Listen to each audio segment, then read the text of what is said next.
Every step I take, I move my truth. Every time they tell me stop, I use. Every comment, hate, that makes my fuel. Gather up my energy and boom. I hear them talking, saying the way that I move is so reckless. That is a part of my mind I've been blessed with. Giving my blood, so I am relentless.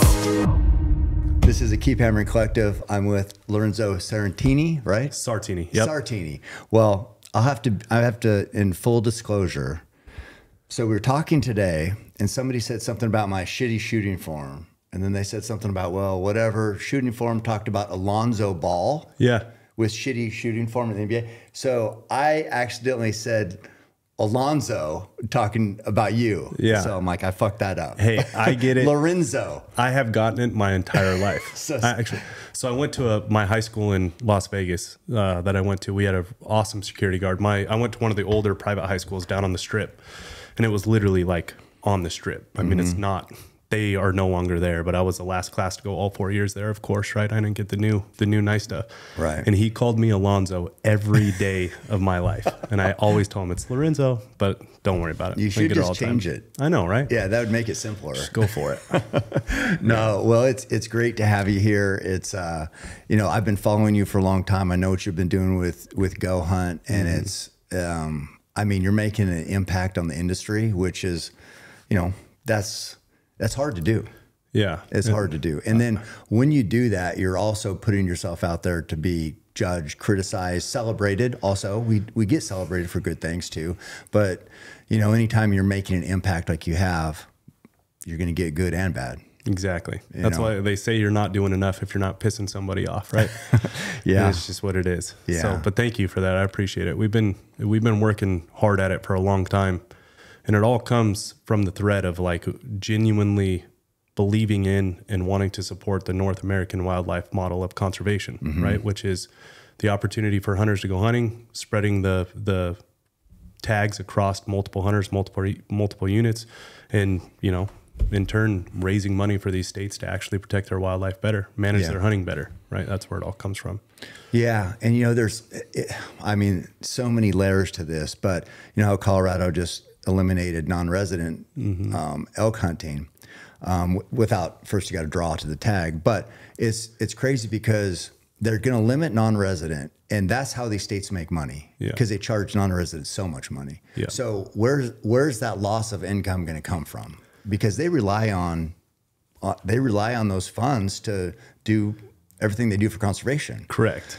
And so there's that thing. But then I was talking to Jeremy Eldridge earlier from Hoyt, and he says, if you like put in Google Trends, because we were talking about hunting numbers, and everybody loves to bitch about how crowded it is out west, which, you know, I know there's areas that are crowded. I'm not disputing that. But he said, if you look at Google Trends, you put in bow hunters or hunting numbers, if you look at the trend, it's definitely going down. Absolutely, it is. Hunter numbers are going down. So how can it be more crowded? It's an interesting question because there's a lot of variables. There's a ton of variables when it comes to hunting. Loss of access, private land, or the government buying land and locking it up, timber companies, private companies, whatever loss it is. Loss of habitat for sure. Loss of habitat, drought, fire. There's so many variables. So I'm not going to dispute the fact that some places are more crowded. They absolutely are. But there's so many more variables than just there's so many more hunters, because it's not just that hunting and hunter numbers are going down. The most concerning part of that math model is the age of the hunters themselves. Like the baby boomers have carried the hunting conservation for decades. And we are not replacing those they're going to phase out, right? It's like Wayne said today, last I checked, death is batting 100%, right? You're not getting away from it. Yeah. So if we don't replace those baby boomers and we don't replace that revenue to the states themselves, what is going to happen to hunting for my son, right? Or his son? It's a math model that if you're not replacing, something's going to happen. Right. It's, yeah, I mean, people, I don't know, because I know how it feels. Like when I was hunting the wilderness, if I saw a boot track, I'd be like, what the fuck? Yeah. I hated, so I get it. Every person is competition to me back there. I understand. And I was thinking, I wonder if it's because back when I started, I would have to go to REI, buy 4 different topo maps, cut them out, tape them, try to figure out how to get into this area from what trailhead, read all that. And now, you know, I mean, you guys have a program too. There's mapping programs that give. I just had to do all that and then still get confidence to go that far back. And most people wouldn't do it because everybody's like, when it gets dark, I got to get back to the truck. So now these mapping programs have given people confidence that you had to really earn over decades back when I first started. And is that giving people confidence to go deeper? It is. So the guys who are deeper, they're like, holy shit, why is there other guys back here? Yeah. And now those are the other variables is reading paper topo maps, which is, I'm not that old, but when I started hunting, like I was doing the same thing. I'd go to mytopo.com. I'd print out a custom area of the paper map for where I wanted to hunt, and I would have to navigate a topographic map. Yeah. GPS units, same thing. Well, then when smartphones started taking over and becoming GPS units, now there was satellite imagery on the phone with the little blue dot. Everyone feels so comfortable with that little blue dot. You put a waypoint, you know right where you're going. Right where you're going. Yeah. So I think that has a lot to do with it. And then gear as well, right? Yeah, like Arcturix has been for a very long time just through and through the best, but hunters weren't adopting that type of stuff very early on. Yeah. So it was around, but people weren't using it. Well, then you had companies like Sitka come out, and Kuiu, and First Light, and all these companies. Well, now it's the gear. You're warmer. You're more comfortable. You're shedding sweat better. You're shedding rain better. It's like the comfort level in the backcountry has gotten, I mean, it's better than it's ever been. And then you have that smartphone in your pocket where you know you're good no matter what. It's, you know, because what drove a lot of people out of the mountains was fucked up feet. So better socks, better boots. You say, you know, Arcturix. So the mountaineering community was way ahead of hunters. It took us a while. But yeah, now it used to be when you get soaking wet, you're like, holy shit, I got to get out of here. Yep. I got to get to. Becomes life or death if you're too wet. Right. And then, like I said, knowing which way to go. You know, when you had a topo map and you're in big country, like the Eagle Cap, and then weather comes in and you can't see peaks. You're just like reading contours, but you can only see, you know, 100 yards. Yeah. That's scary. And having to use a metal compass to figure out which way's north and this, and people didn't like that. Most people wouldn't deal with that. So I wouldn't see hardly anybody deep. So yeah, there's a lot of factors, but what you can't ignore is even if we had the same amount of hunters, the percentage of the population is so much smaller because our population from, say, if there's 14 million back in the 70s and now there's 14 million hunters, but now there's how many more millions citizens? So it's our percentage, which people say, well, that's never going to affect, it's still only 5% or 4% of the population.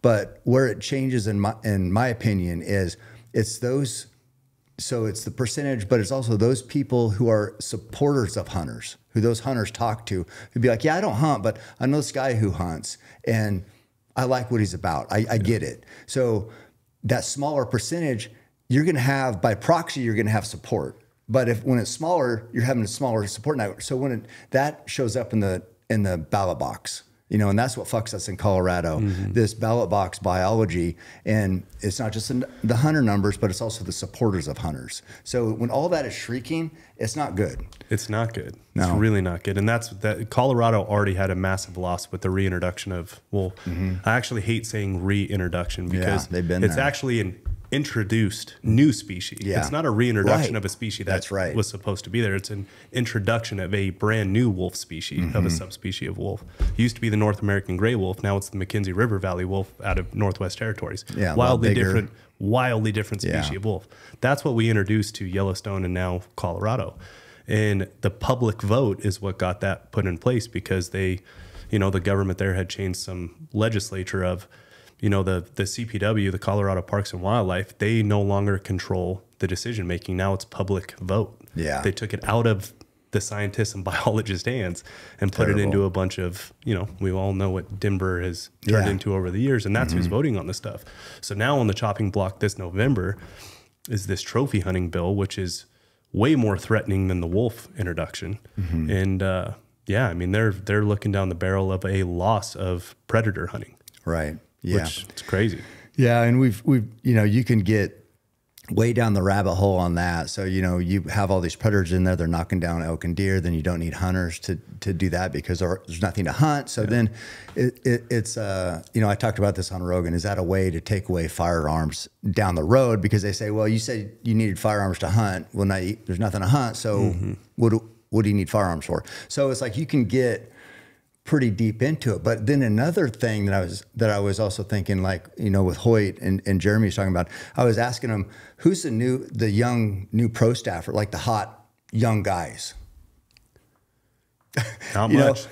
Know, the pro staffers they have, me, Waddell, Omer, Ralph and Vicky. It's just like, you know, we're old. So where's the still getting after it? So but you said, just like you said, is this next generation? So it's like, that tells me is like, well, there should be some young hot guys coming on the scene that deserve sponsorships or right on the cusp, and they're earning a name and painting hunting in a great light for their generation. Yeah. So who's doing that? You know, not enough.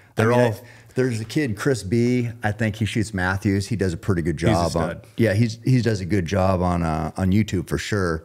But yeah, so I mean, if you just look at those little examples right there, it doesn't give you a great feeling. No. About the future of hunting. Because majority of them are locked on their phone, sitting in a city taking shirtless selfies instead of taking pictures in the backcountry and painting hunting in a good light. You know, they all think they're tough and strong, but they don't ever leave the comfort of their home. So it is what it is. It's I mean, I don't know. I don't want to be a doomsdayer because there's so many good things to celebrate about what we're doing. Because if you look at like these opportunities that we have right now, but we've created, you know, nobody's handed us anything. But so it's not like all hope is lost because we're doing, I mean, this event gives me a lot of confidence that we've had this lift, run, shoot today.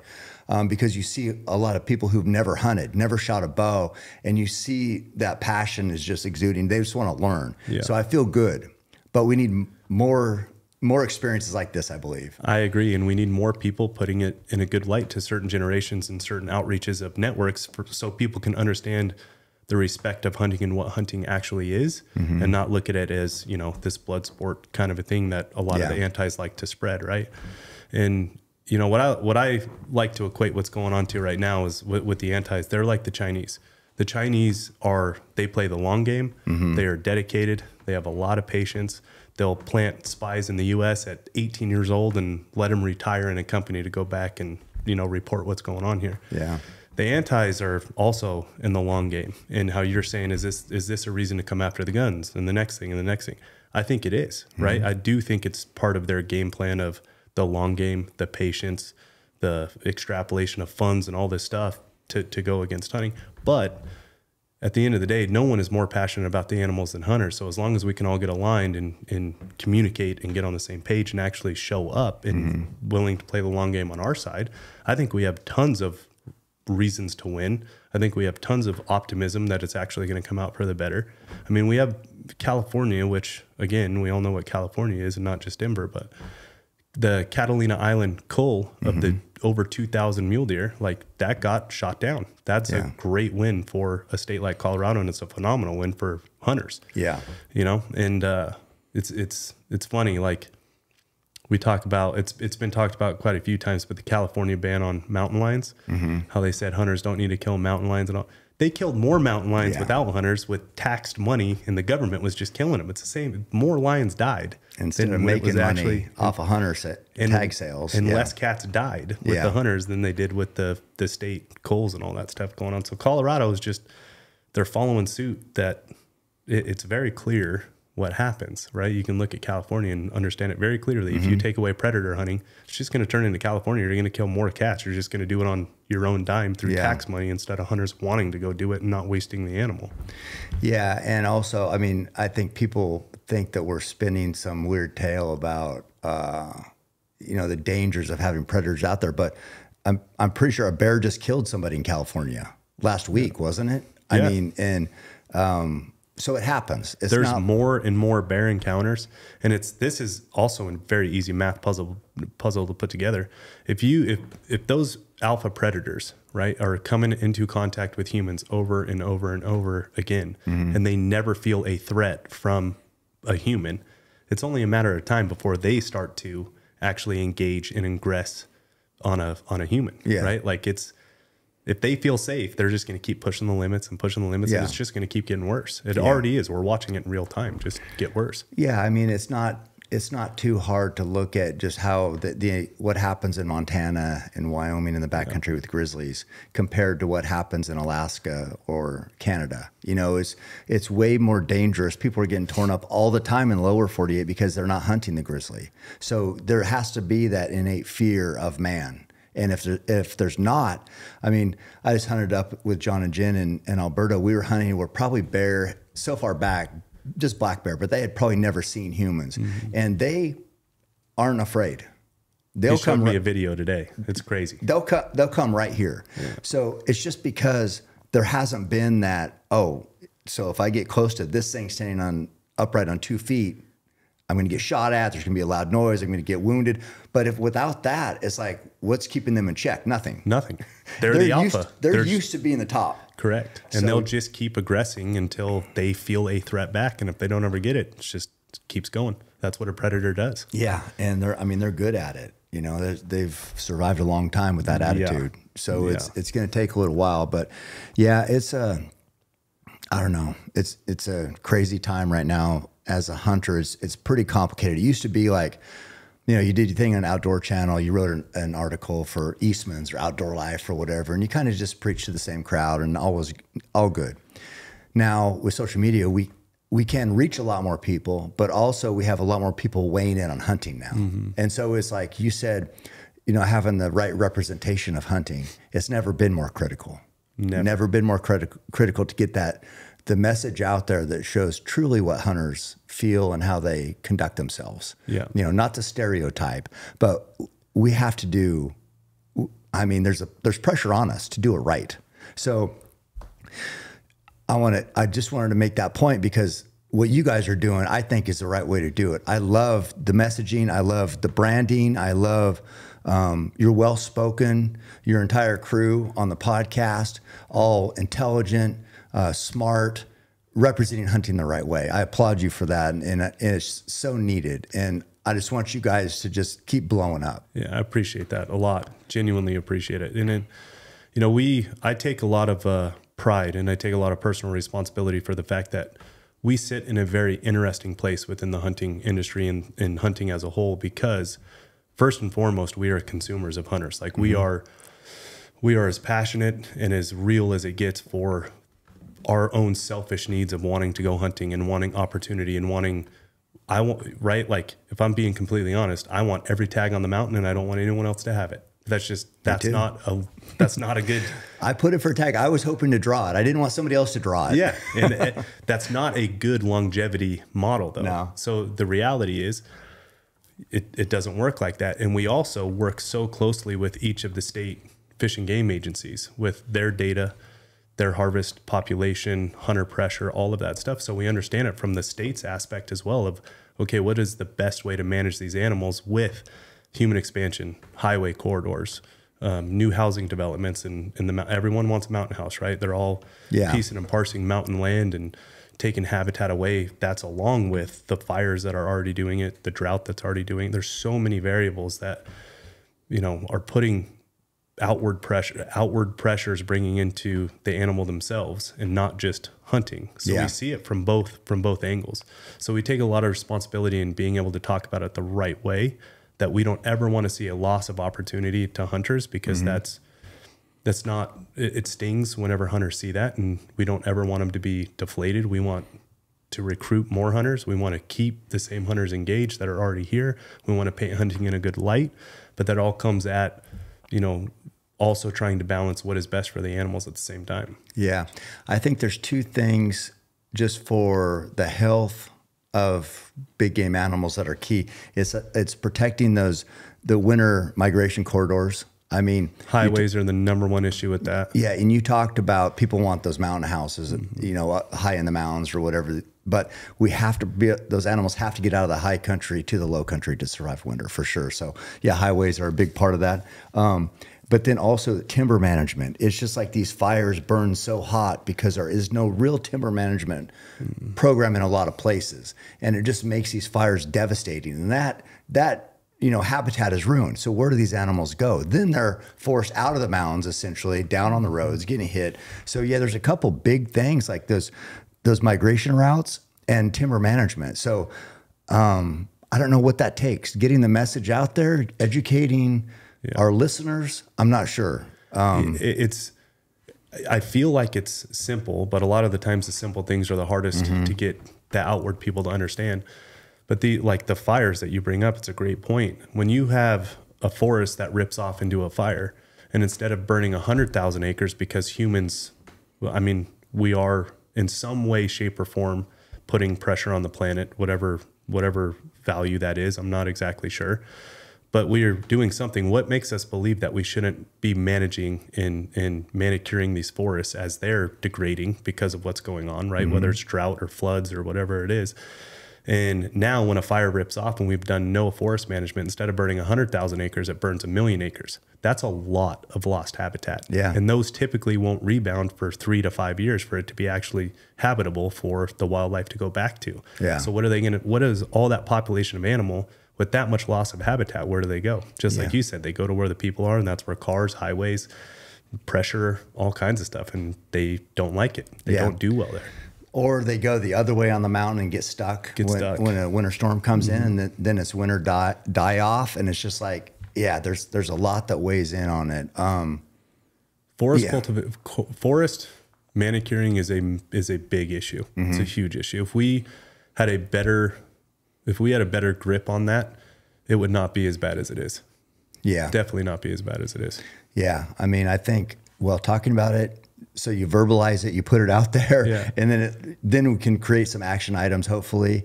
So I also wanted to talk about like your involvement with Howl and their fight basically protecting hunter rights and just the wildlife model that, as we know it, which is dictated by science and not emotion. Tell me about that, your partnership with Howl. Yeah, so Howl has been incredible. So, we've been around for a little bit, but not long enough to actually get into, the political game where we actually have some say or some force, so to speak, when it comes to the political gain or loss of wildlife management in each of these states. And Howl has been amazing for us to skip a bunch of lily pads, get us up to speed, up to date. I love the guys over there. They do an incredible job. So instead of us learning on the fly and doing it with ourselves, we partnered with Howl, and they are doing amazing things for all of the pressures that are the most concerning in the moment, which is what I really appreciate, because a lot of the 501c3s, which they do amazing work, right? RMEF, Wild Sheep Foundation, all this stuff, they do amazing work, but they have pre-established things that they donate to. So when you're giving to RMEF or you're giving to Wild Sheep, they have very particular avenues that they invest in, whether it be access, whether it be putting sheep on the mountain, whatever it is.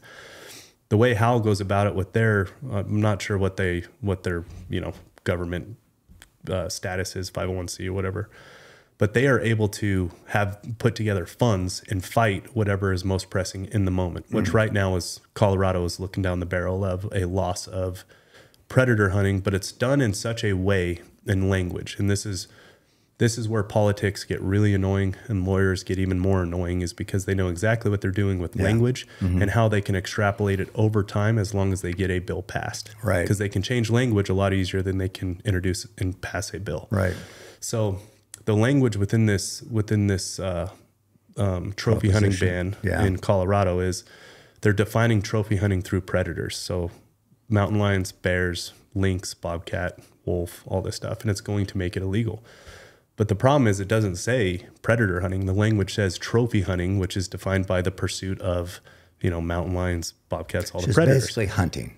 Who's to say they can't change the language out from predators to the next cutest animals or the next prettiest animals, mountain goats, and sheep, and then deer, and then elk, and then... Yeah, the precedent's a set. Exactly. Yeah. So what Howl does, that I am very appreciative of finding them and them allowing us to join forces with them, is they fight the most pressing needs in the moment, whatever it is in whatever state it's in and whatever road it's going down. They don't have strict guidelines on the rules that they can fund. So I think that's hugely needed in hunting with all these things popping up. Nevada, my home state, we're born and bred out of Nevada. That's where we're headquartered.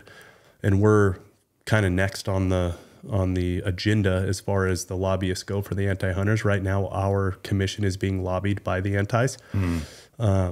And it's just one domino after the other for them. And Howl is the support for when the fight comes. They're ready and they know what to do. They have the playbook, and when it pops up, they can suppress it, like the Catalina Island deer cull. They stepped up big time for that, and they continue to step up all across the West and even East. There's some things going on to the East as well, but they're an incredible organization, and I think they are, for the moment itself, the pressing matters. They are the best money donation spent. Yeah, I agree, and I've helped them too, and really believe in their cause. Same with the Coloradans for Responsible Wildlife Management, which is Dan Gates' organization. I think they work in they're in tandem, right?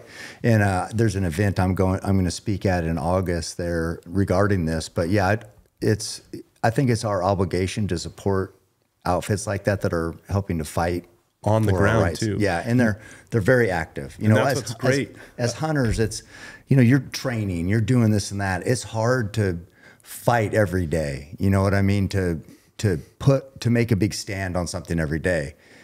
But these guys do. Yeah. So we can support them, and they can do it. And exactly. I had this conversation with a mountain ops guy earlier today at the shoot. I'm not pointing any fingers, because I'll be the first to admit I'm pointing the finger at myself with this statement. But hunters are absolutely famous for fighting and doing what we can do January through July or even August. And then once hunting season comes around, they're like, fuck off, I'm going hunting, don't bother me. Right. And I am guilty of that. Yeah. But when do votes happen? November. Right. That's when all these state votes happen. And that's the anti-Super Bowl. They are very focused on September, October, November, the vote itself, and then they got no hobbies. No hobbies. And we're out there telling everyone to leave us alone. Yeah. That's the part that hunters, I need to lead by example here, but we need to do a better job of showing up even when it is hunting season. Yeah. Mudwater is a Healthy Habits brand best known for its popular caffeine alternative. It's got 4 functional mushrooms, and the purpose is to never leave you feeling jittery. Don't get me wrong, I love coffee and usually drink 5 to 6 cups a day, but Mudwater has helped me cut back a little bit, especially once afternoon hits. I still even throw a little Mudwater in with my coffee, and they have a really good coffee creamer with MCT oil. Each ingredient was added for a purpose. Cacao and chai for a hint of caffeine and hot chocolate-like flavor. Lion's mane for focus, and both chaga and reishi to support healthy immune system. Plus, it's Whole30 approved, 100% USDA certified organic, non-GMO, gluten-free, vegan, and kosher. Mudwater donates monthly to support psychedelic research and has since day one. They believe the country is in a mental health epidemic, and that psychedelic-assisted therapy is one of the most effective tools we have to treat mental health conditions. Mudwater is hooking up my show with a special offer. If you go to mudwater.com/Cam Hanes, you get a free frother and $20 off. That's mudwater.com/Cam Hanes for a free frother and $20 off. I put my body through a lot. I've found that Ketone IQ has helped give me an edge when I'm running. I actually won my latest ultra and made sure I had some ketones to take throughout the race. I'm already drinking so much caffeine in a day. I really like that ketones provide a clean energy with no sugar or added caffeine. Ketones provide a ton of benefits to the body, the biggest being cognitive function. So I even down a shot before I podcast, and I feel like it helps me think more clearly. I'm all for anything that makes me smarter, because the guests I have on here are top performers in their field, and I need all the help I can get. Ketone IQ is giving listeners of this podcast a great deal.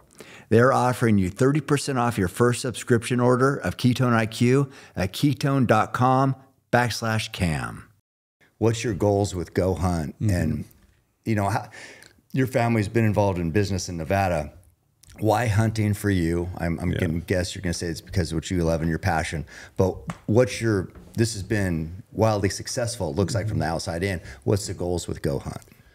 Yeah, so, the answer to why GoHunt is a little, it's complicated, right? Because there's some personal emotion in that.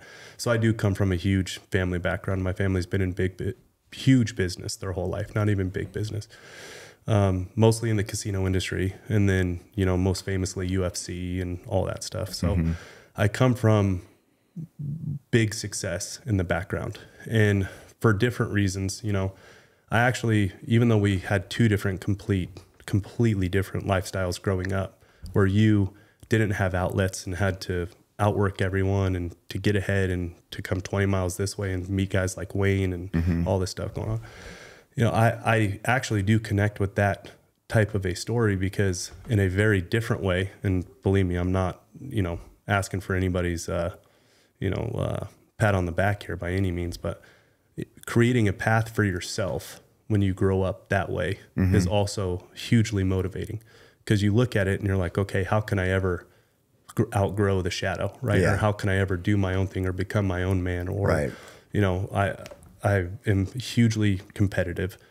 I have always wanted to be my own person, do my own thing, and be able to look myself in the mirror and say, you know what, you did it. This was from no one else, but because of you. And I know that sounds selfish, but you kind of get a little selfish edge to you with that type of a background. And hunting was always that's what I was good at. That's what I was super passionate about. And I have a personality where, like, if I'm not overly passionate about something, I can't fake it. Yeah. You know, people say fake it till you make it work until you, I can't do that. I have huge respect for people who can compartmentalize, you know, the absolute just drain on yourself to go do the things you love. Like, if you're willing to sacrifice that, I've never been able to do it. And hunting was always where I could put 100% of my power, 100% of my thought, 100% of everything in me to think about and to do. And so it was my natural path of like, okay, I can create something for myself here. But with the background of my family, I was thinking about it in kind of a bigger picture way of how can I build a business within hunting.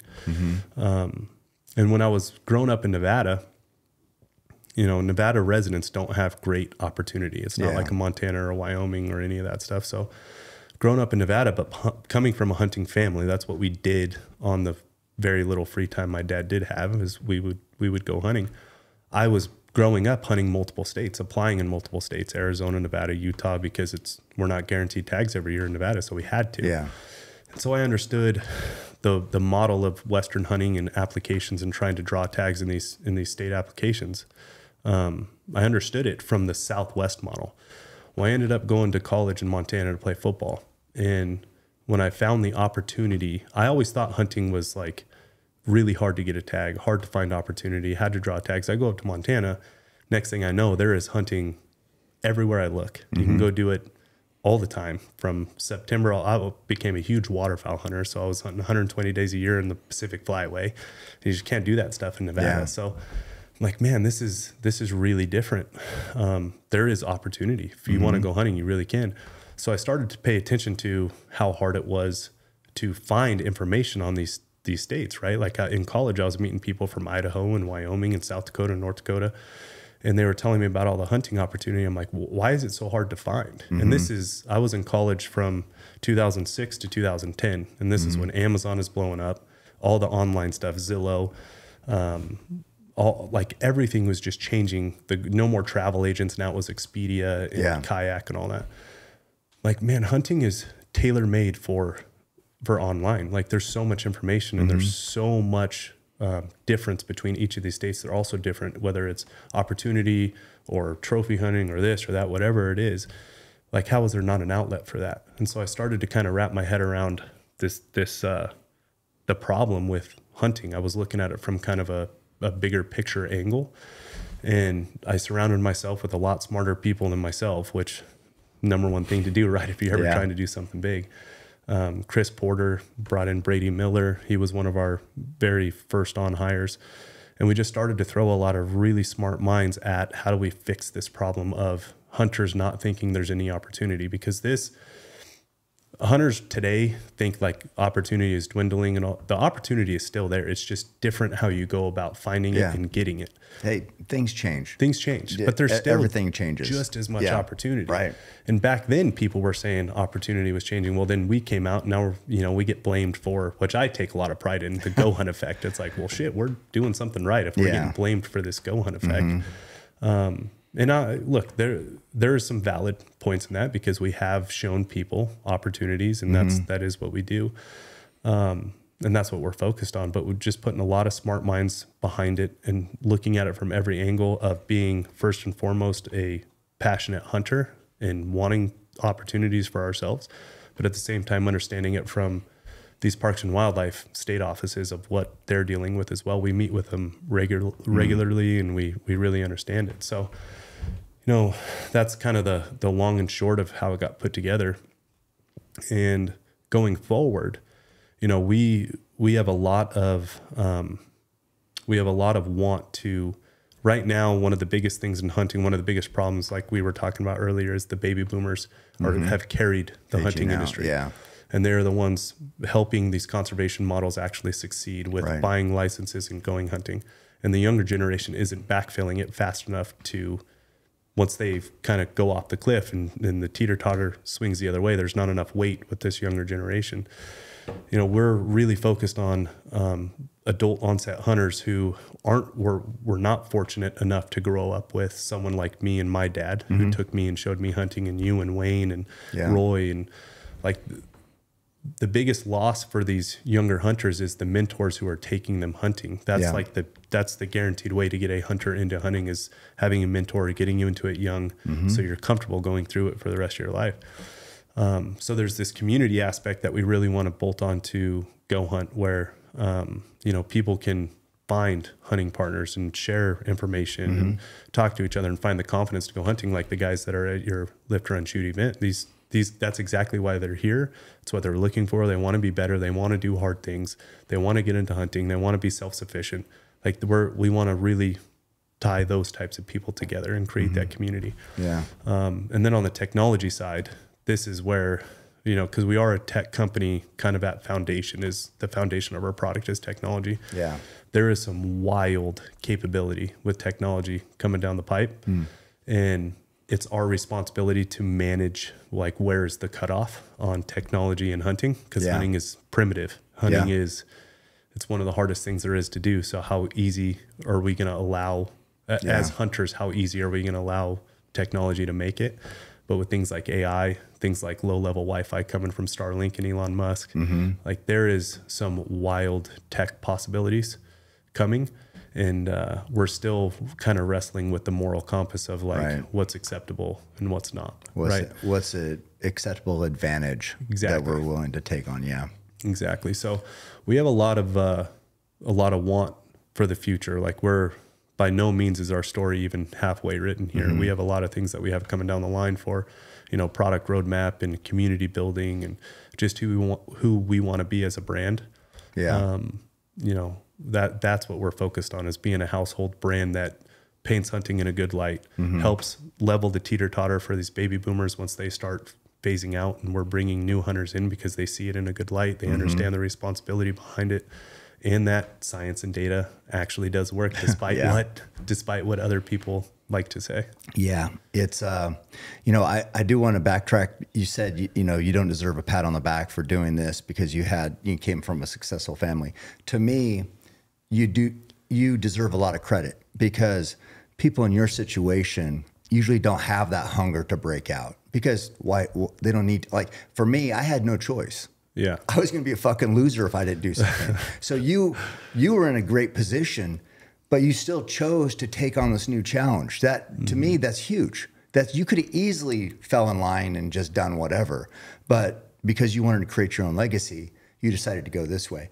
To me, that's harder than me, who had no choice. I mean, I applaud you for this effort, but I also applaud, again, this team that you've, with Trail, Brady, Omar, that team that you've created and what you're doing is like, I mean, you guys are kicking ass. I appreciate that. I love to see it. And I just love the professionalism, the way you go about it, the way you speak about it, and just your vision. I think there's a huge upside, but you're right. It's that education. It's facilitating this next generation and helping them understand the importance of it. And I think we get out there because with social media, we can impact. Most of my followers are young men. My biggest age group is 25 to 34. right? That's most of my followers. So we have this opportunity, and I don't know what GoHunt is or what yours is personally, but that's generally who's on Instagram. Facebook's probably a little older, but Instagram, we have this opportunity if we do it the right way to influence a lot of young men. Exactly. And I know like these people here today that come, there's a lot of men out there who maybe didn't grow up hunting, say like a Rogan, and they look at what we're doing and they see it and they're like, I'm missing something. Yeah. I don't have anything like this in my life. I don't have anything where I feel like feeling like a provider, like putting fucking meat in your freezer from what you've done, you killed, you packed it out, you processed it. That is life-changing. Yeah. And then that impacts how others look at you.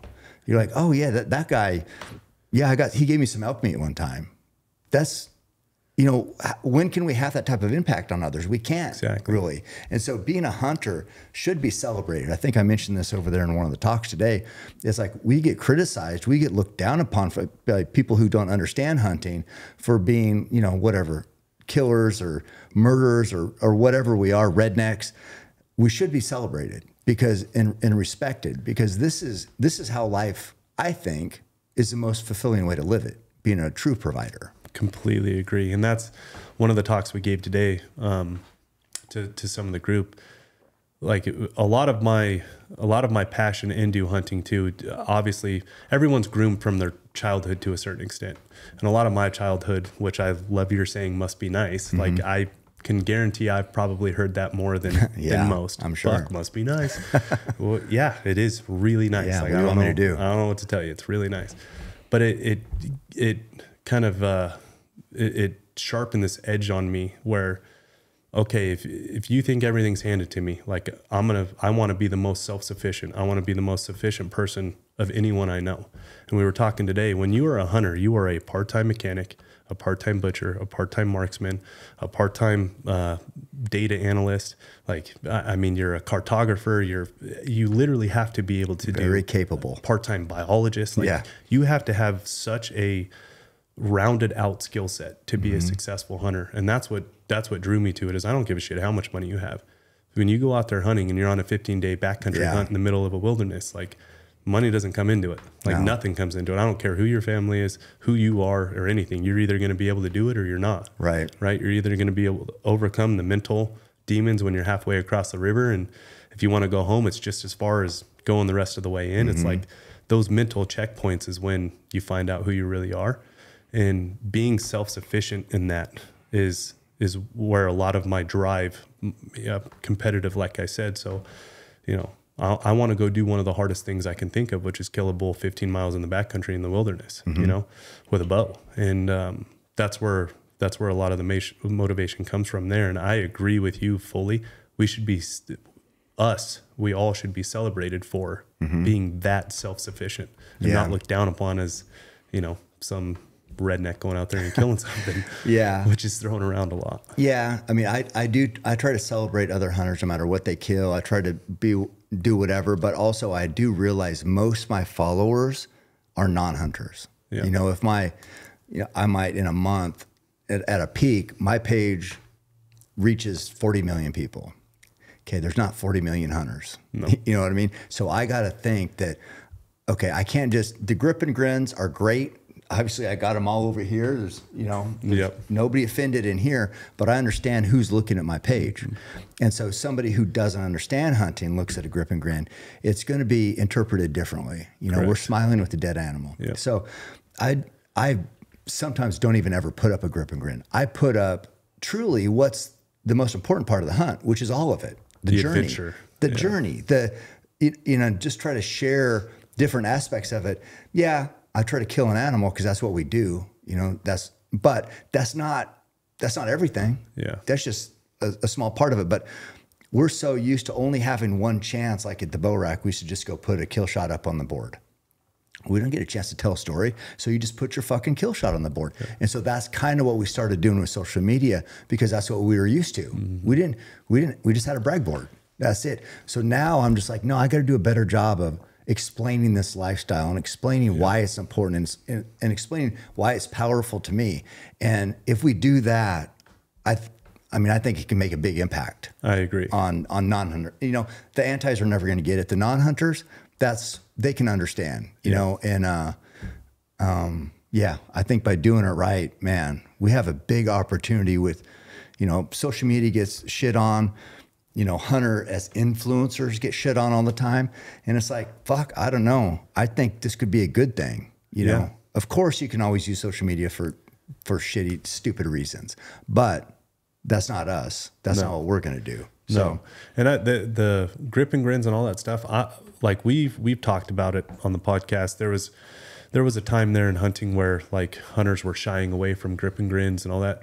And I almost looked at it as being defensive towards the antis. Like, why are we going to give them that? Yeah. Why are we going to give them that? You know what I mean? Like I am proud of this. I am proud of this accomplishment. Now I'm a fan of the Grip-N-Grins, but like you're saying, telling the story. So what social media allows us to do that the brag boards didn't allow is tell the story. Yep. So Brady, Trail, Omar, all these guys are very well written and very well spoken.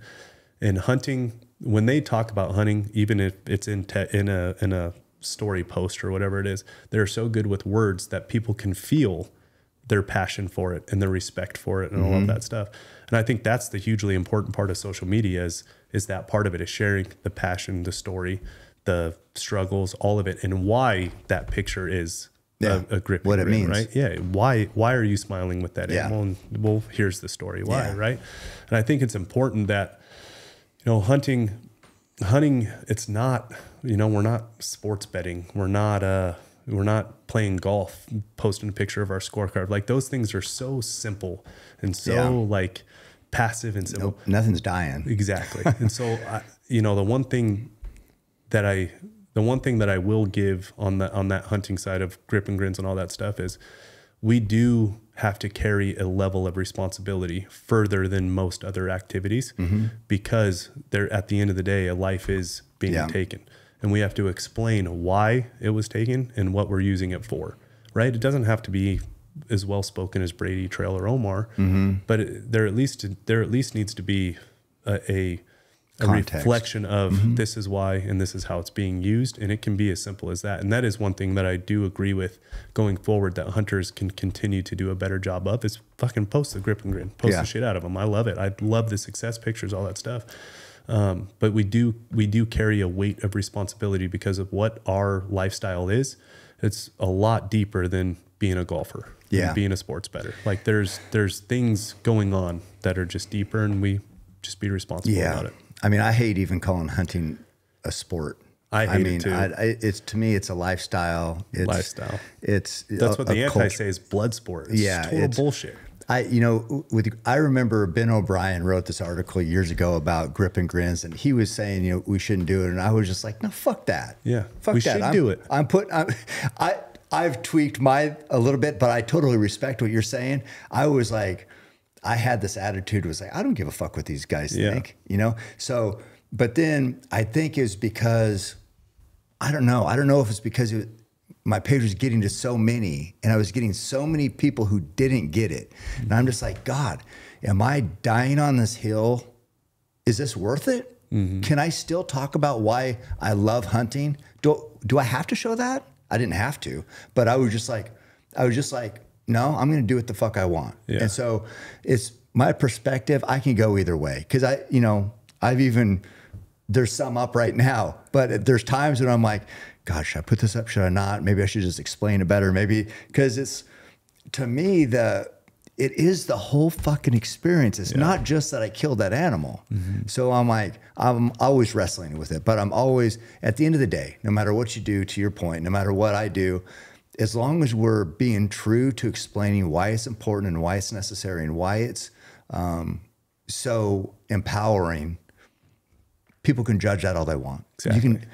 You can judge me for that, for how I feel about it. That's fine. Yeah. I'm a hunter. Something's going to die when I'm successful. That's just the way it goes. So yeah, it's a complicated one. I just think that as long as we're putting context to it and really putting thought into what we're sharing, I think we're good. I agree. And I'm I'm a high flying offensive kind of guy. I like the Western spread offense. I love it. So I like being on the offensive. I think that's how you can win, right? Like sports it used to be defenses win championships, and now it's all about offenses, right? With a defense that can somewhat hold some points down. But I'm all for posting them and sharing our pridefulness. I don't want anybody to lose just completely go off the fuck it rails and I'm just posting it and that's it. That's why I make the point of just that carrying the responsibility of just a little bit of context. And there's a big difference between, say like this one with me and Roy, no blood, smiling, whatever, and somebody sitting in the back of the truck after they made a headshot or something, or remember the guys used to cut the throat. Oh yeah. Tongue hanging out, holding a beer. Okay. So is that a kill shot? Yeah. Is that different than that? Yeah. Yeah, it is. So yeah, there's different type of grip and grins. Absolutely. And that's that responsibility I'm talking about, where we're not posting a golf scorecard, right? Like this is a lot deeper than that. So there's just that deeper level of responsibility we carry. Yeah. Yeah. No, I get it. I love having the discussion for sure. Me too. Because, we've definitely our passion have thought about it a lot. And, that's all you can do. I mean, we're being reflective. We're being, thinking about what's important and how to protect hunting. And that's a great discussion. Yeah. It's a great discussion. I agree. Yeah. So, I mean, today, what was your takeaway from the event today? I mean, I don't want to keep you. We've had a long day. I got all night for you. But give me your takeaway from today. I'm hugely grateful that, guys like you are putting a community together to do these types of things for these. I mean, some of them were hunters, but a lot of them are pretty new to hunting, and especially Western hunting. Putting some FaceTime in with guys like that. I mean, I look at it just as much as a focus group. Like trying to just learn from them. I want to understand what the questions they're asking, where they're coming from, their perspective. They're a snapshot of society. Exactly. So we need to learn from these people because it translates. Exactly. I think it's hugely important. I see the power in it at face value, just watching it today and watching people light up when they learn something or do something right or make a good arrow shot. I think today was important. I got a gut check in the workout part of it though. I don't do cardio and weights together very often. So I got a gut check there. I learned that one. That's all good. You're in shape. Yeah. And then, no, I thought it was really good in the classes being put together and they're really seminars, right? It's a lot more than just a class. There's no research. They're just trying to help them skip a few lily pads. And those were hugely important for us too, listening to the questions that they were asking from their perspective. Just like you said, it's a reflection of the greater group of where these guys are coming from. Right. And I honestly find it hugely motivating that there are people out there willing to take the step to get better, put themselves out there. Like a lot of these guys are out here just by themselves, no friends, no nothing. They just came out here and met a bunch of different people. I know. And all connecting, right? So I think it's hugely important. And I love the community aspect of the industry. We're all cut from the same cloth. Somebody who's willing to put themselves through what a hunt is, the full value of what a hunt is, like we're going to be able to connect with guys like that. Those are the ones that are really trying, you're never more vulnerable than hunting. And guys like that, like building a group around, all like-minded. It was awesome. It was really cool. Yeah. And putting yourself out for a new experience. Yeah. I mean, it can be intimidating. You're a whole group of people watching you shoot. Yeah. But what I loved is like, there's a couple guys from Colorado. We had dinner, I saw you guys having dinner over there, but the guys sitting at my table, they said they paid to come. They said, could we come next year and volunteer? It's awesome. I mean, they just want to be part of the experience. And that to me tells me a lot, that it's special. It is. It's unique. Like I said, I'm a byproduct of this community of being around Wayne and Roy and true leaders and people who I've learned from and made me better, because I've been a piece of shit. But these guys elevate me, and I mean, and then Nick and Eric, another guys. Those guys are studs. Yeah, they would been through so much, and you'd think they came from your family. Yeah. You know what I mean? Yeah. Just like all the advantages in the world, and they had nothing. and it's just like, you're looking at them going, why the fuck are you so happy? Yeah. And that's just, they're genuinely happy guys. Their spirit is so pure. And, yeah, I mean, I don't know. I'm just lucky. So it's means a lot to be able to share, I guess, my fortune with others by introducing them to this group of men. And, yeah. And I saw it today. They feel it and see it. It was awesome. It was really cool. It was great. It was great that, you know, Brady and Trail came last year, and that was huge. I loved it. I love the support. I love the partnership that we've created with GoHunt, and I just hope we can continue to kick ass and make a positive difference. I agree. In fighting for what we love. I agree. And those, like you said, the fact that the majority of your reach is to that demographic and majority non-hunters, that's exactly the people we need to talk to. Yeah. A brand like us specifically, and all hunters as a whole, but you know, I take pride in putting our brand in front of people like that so they can understand what hunting is and what it's there for, right? Like that's what our data explains. That's what our product explains. That's who we are. I want to talk about your films because you have a YouTube channel, right? And you create these hunting films. How are they doing? And what percentage of your business is telling the story of a hunt and film? Yeah. So, you know, when you're starting a business from scratch, right, there's not a lot of income to be throwing marketing dollars around, right? And so we were primarily bootstrapped from the beginning of building GoHunt. And one of the really easy ways to market ourselves was to film our hunts. We were going hunting anyways. Yeah. And we were showing these experiences that our product allowed us to do. That's where it all started. And, you know, another benefit of my background is production and film quality and all that stuff. I've always been engaged with. I'm a huge consumer of content. I am a young enough age that I live on YouTube for the most part, YouTube University or just entertainment as a whole. And, you know, we figured, look, we can show people, we can talk about these experiences all we want, but if we show people, like it's a lot more impactful. And so, you know, we found some really good cameramen and editors and developed some really good relationships there and started filming our hunts. And we started doing it in a way, you know, not to sound egotistical by any means, but I think we kind of changed the trajectory of hunt films. We pushed them a little further and had some higher quality to them, more like surf film type or Red Bull kind of type, right? Yeah. Not at all to say that we are comparable, but we were kind of on the same thread of them as taking hunting away from like the outdoor channel type hunts and more on these aspirational, you know, survivor-ish type hunts, right? Like the struggles and how it is being in the backcountry. And we just developed those through the years, and they've done extremely well for us. They're our number one. It's free marketing. It's our own YouTube channel, right? Which is the beautiful thing. It's our number one conversion model for people landing on our brand is our hunt films, right? So we do very good on viewership, and you know, I'm very proud to say I think they inspire a lot of people, and it seems to be true because they come to our landing page of our product from those films more often than anything else, whether it be paid marketing or anything else. And the beautiful thing about it is it's something that I love to do. I got 2 boys. I've done a film with my oldest boy already, and to have those for them in the future, to have those for myself in the future. Like I really do love doing it. It's history too, your family history. Exactly. And it's not, I really don't like being on camera or putting myself out there. So it's kind of one of those things that I have to kind of get myself over to then go like be vulnerable in the backcountry on film.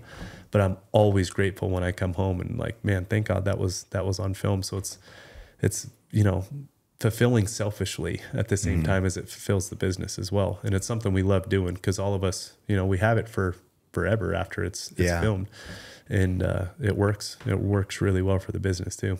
Yeah. Well, yeah, I know you guys put in a lot of effort and a lot of time into that. And I know it can be a powerful medium for sure. And then your podcast, Big Hunt Guys, it's, how's that going? And I mean, I listen to it. I listen to Trail's podcast too. I don't know. Brady, do you have a podcast? He's about to. Come on, dude. I would listen to him if he had one. I don't know about Omar. What are you going to talk about? How to be 26 and not do anything fun. 27. Sorry. Yeah, same age as my youngest son. But yeah, so how's the podcast going? Podcast is really good. And when we hired Brady, I tried to tell Brady like podcasts are going to be a big thing and he needs to start one. Yeah. And no, that's actually in his interview in 2014. He told me and Chris Porter, he's like, look, I'm telling you, podcasts are going to be huge. And I did not listen. And I didn't listen for a very long time. We were very late to the game. He told Joe Rogan to start a podcast, I heard. No, he told us and he swore by it. And one of the biggest mistakes I've made with GoHunt so far was not taking that advice. He definitely saw the vision. And it took us a while to get around to it, but once we started it took off, and we're one of the leading podcasts in hunting, which is awesome, and very proud of that. And we really focus on, you know, the hunters are really good at bullshitting. Yeah. But there's also needs to be some value within the conversation we're having. And I think me, Trail, and Brady do a really good job of that campfire bullshit, catching up with each other. And then also like really providing some great hunting context within the podcast itself. And it's been doing extremely well. And, you know, ironically enough, that's our number 2 conversion channel is our podcast. So I should have listened to Brady in 2014. We would have been a lot further ahead, but hey, better late than never. And you know, it's working. I enjoy podcasts though too, because it's that campfire talk between hunters, right? Yeah. It's easy for us to talk. I can talk about hunting all day long. You want me to talk about something else, I glaze over pretty quick and just go by the wayside. Yeah, hunters are generally great storytellers. And I remember Wayne was on here and we talked for like 2 hours and 40 minutes or something. And he's just like, how did we talk so long? I'm like, excuse me? I go, you do this shit every day, all day at the shop. I mean, he can talk, but it's not just him, it's hunters. We have a lot we want to share. We have a lot of times we're out there by ourselves and we come back and we got stories. And I tell my boys, what's your story? You got a story for me? Yeah. Because most people are living their lives and they're like, what the fuck they went to Hawaii? That's not a story. They went to a new lunch spot today that they never tried. No, tell me an adventure. Tell me something cool that happened. What's your story? So hunters are good at living life to the fullest and then bringing back stories. Completely agree. And so I have a hard time finding good hunting podcasts because I don't know if the best storytellers don't have podcasts yet, but man, I tried. I love a good hunting podcast, but it's slim pickings sometimes. Yeah, it is. It is. So you guys do. Hunters get caught in the details a lot too. I don't know what it is. Yeah, we get caught in a lot of like not needed story, like as far as the story goes, not needed details. And us three, because we're so comfortable with each other, I think we're pretty good at just like, you know, just talking about the good bullshit, not all the details, and getting lost in it. Yeah, so I think that helps. But I enjoy what you guys are doing. I'm glad you're successful. I'm glad you're kicking ass. I just know you're going to have even a brighter future, and we're going to hopefully make even more of an impact on the future of hunting. So, I mean, I applaud your efforts. I applaud your vision and breaking away from the family and starting your own legacy. And you're kicking ass, and you deserve a lot of respect, and you get it from me. Hugely appreciate that. You know, like that. Not to be too vulnerable, but that's the biggest compliment I can get in my life is like, oh, I never would have known, you know, you are doing your own thing. That's, you know, everyone's got their own thing that they're trying to get ahead on, or, you know, and that's what it is. So thank you. I appreciate you. Thank you. And that's it. Keep hammering. Maybe we'll go to the track meet tomorrow. Yeah, perfect. And I won't run. Okay. See you guys. Every step I take, I move my truth. Every time they tell me stop, I use every comment, hate that makes my fuel. Gather up my energy and boom, I hear them talking, saying the way that I move is so reckless. That is a part of my mind I've been blessed with, giving my blood, so I am relentless. My fault, they want someone to blame. They sent their hate, it fuels my pace. I am Roy Tough, I am the change, the fuel in dirt, feeling like Cam Haynes. Oh, give me the Mars, nobody wants.